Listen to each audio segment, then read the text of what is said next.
Yo, so we have gotten the brief chapter 14 spoilers for Boruto TBV Vortex, and this chapter is taking a completely different approach to what I had originally anticipated. So we've got some text leaks courtesy of Ray, so it is a very credible source, and I assume we will be getting the raw scans soon enough with further translations. But the full chapter is released in just 2 days, so I won't be covering any more spoilers unless there is anything major that isn't covered here in the full chapter. So we're starting off with Kashin Koji as the cover page, which is very interesting because in these spoilers, he isn't really mentioned whatsoever. So I guess we will have to wait and see for the full chapter to see what that's all about. But just a quick note, this chapter is almost entirely chit chat, which I did kind of assume would be the case, and I have been saying for a while now that they are moving into a slightly slower paced section of the story. So make sure to expect a lot more talking and information rather than just straight hands in the coming chapters. But the chapter kicks off with Boruto in a chair where Ibiki and Konohamaru being the ones interrogating him. Now it is cool that we are seeing Ibiki get reintroduced into the story as he was kind of forgotten beyond Naruto Shippuden. And I think it is very clear now that the writers really want to reintroduce a lot of those OG Naruto characters as well as the Boruto characters which really got forgotten towards the end of Boruto Part 1. Anyways, this was seemingly the same room that Amado was held in, where Naruto, the Hokage, observed from outside the room as they grilled the intruder. I assume that they are interrogating Boruto, but we don't really find out much about what they are talking about, so that will probably come out later as well as the full chapter. But we then jump to the first sneak peek, which is Sakura healing Inogen.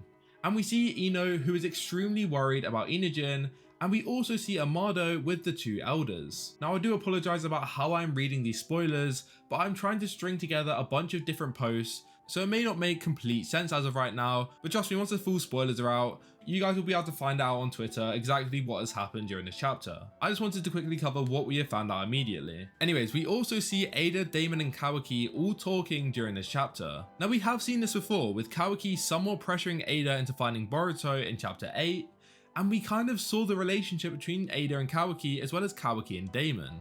So I'm hoping in this conversation and with this chapter, we will get a bunch more information about their relationship and how it has changed during the time skip. Since there were definitely seeds that were planted from the first interaction that we kind of just had to wait to be elaborated on. Like for example, Daemon asked Kawaki where he was running off to, and Kawaki was kind of like, none of your business. But he also said to Ada that she can look at what he is doing if she really wants, which kind of implies that maybe Kawaki is a lot more accepting of Ada, or at least he doesn't resent her like he did previously. So yeah, like I said, I think we'll be seeing a lot more of that dynamic between those characters, which will be extremely interesting to see. And this all goes back to the slower pacing I warned you guys about, where we will be getting a lot more information about the time skip as well as current events and all of those kind of things.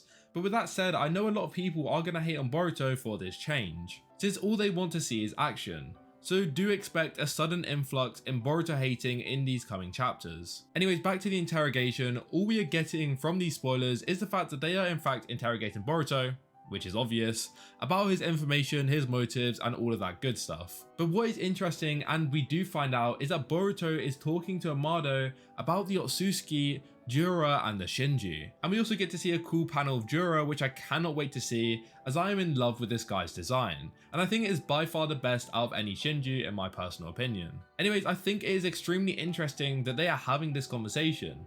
I think one of two things will be happening here. One, Boruto just tells Amado about their situation with the Otsutsuki and the Shinju, or two, Amado actually already knew and is giving Boruto more insight, or at least acknowledging the power of the Shinju, and that this situation was something that he was aware could occur. Which I did actually theorize in my prediction video that these two would be having a chat about the Otsutsuki as well as the karma. So perhaps during this conversation we could get a bit more insight into Boruto's karma, which is probably the only important takeaway I'm really bothered about from this conversation, unless Boruto reveals something more about the Shinju to Amado that we didn't already know. Anyways, apparently the elders are getting involved here, as Konohamaru and Ibiki continue to press Boruto about his crimes obviously. Also, Ada is spying on this conversation with her Senrigan, and is telling Kawaki and Daemon what is going on inside of the interrogation. And I think this is actually a lot more interesting than what we see on the surface, as these three have a completely different perspective on not only what they are doing to Boruto, but also what they are accusing Boruto of. And maybe there will be a certain interaction between, I presume, Daemon and Kawaki, as Ada is likely too scared to confront Kawaki about these kind of things, but maybe Daemon will make jokes to Kawaki about how that should be him inside of the interrogation.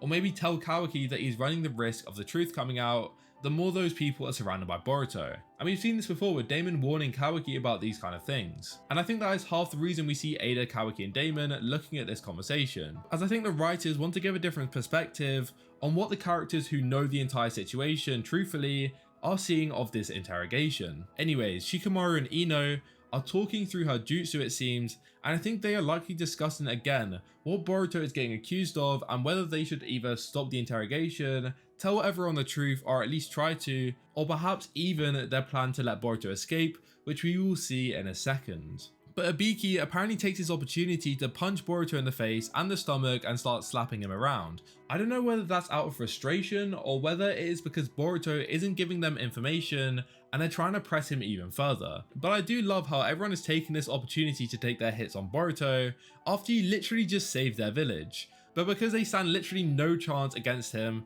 they're taking these petty blows while he literally just cannot do anything. I just think it's crazy how Ada's omnipotence is so potent that it can cause people to forget things like Boruto saving their entire village. But I guess this is all just showing us the extent of how omnipotence affects certain people. But getting back to the chapter, Shikamaru lets Mitsuki enter the interrogation room where he enters sage mode and pretends to attack Boruto. But it turns out his snakes are actually unlocking Boruto's handcuffs behind the scenes, allowing Boruto to escape as he uses flying Raijin to teleport away. But Boruto goes back to grab his cape and his sword before he fully leaves. Which is funny, but at the same time, if you think about it, this is showing Boruto's respect and devotion towards Sasuke, since that is Sasuke's cape and his sword. So he refuses to leave it behind due to his respect, like I just said. It's kind of like his promise to rescue Sasuke by protecting the cape and the sword, and both these items will constantly serve as a reminder to Boruto that his goal and his motivation should solely rely around Sasuke. But I think the fact that Mitsuki saves Boruto was actually part of Shikamaru's plan all along, and I believe that this is simply his scheme with Ino, but also there is a potential that maybe this comes from Ada, since Mitsuki only told Ada about his doubts about Boruto and his own memories. So there's kind of three options we have here. Either Mitsuki spoke to Shikamaru, and Shikamaru told Mitsuki the truth behind closed doors using Ino's jutsu. Maybe Ada set this up for Mitsuki, since Mitsuki has to listen to Ada, and we know Ada wanted to talk to Boruto, or there's even a potential that Mitsuki just wanted to do this because he actually wants to talk further with Boruto. All of these are very viable options, so I guess we will just have to wait and see in the future, or maybe we will even get that clarity when the full chapter is released. Anyways, we suddenly jump potentially into the future,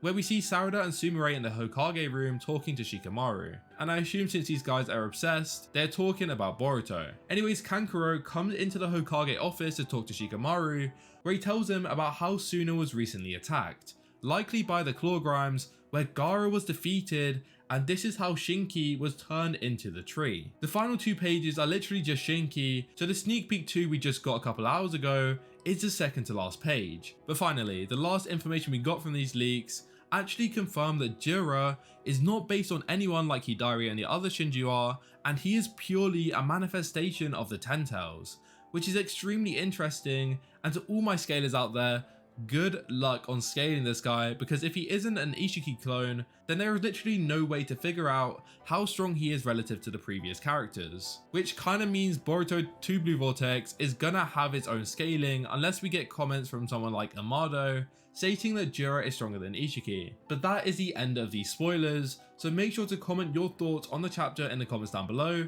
Also, if you did enjoy, please consider liking the video as it pushes it out to more and more people. And if you want to see more Boruto content as well as a full chapter review in a few days, once the chapter is fully out on the 20th, then make sure to subscribe so you don't miss when that video drops. But with that all said, I hope you enjoyed and I will see you all in the next one. Goodbye.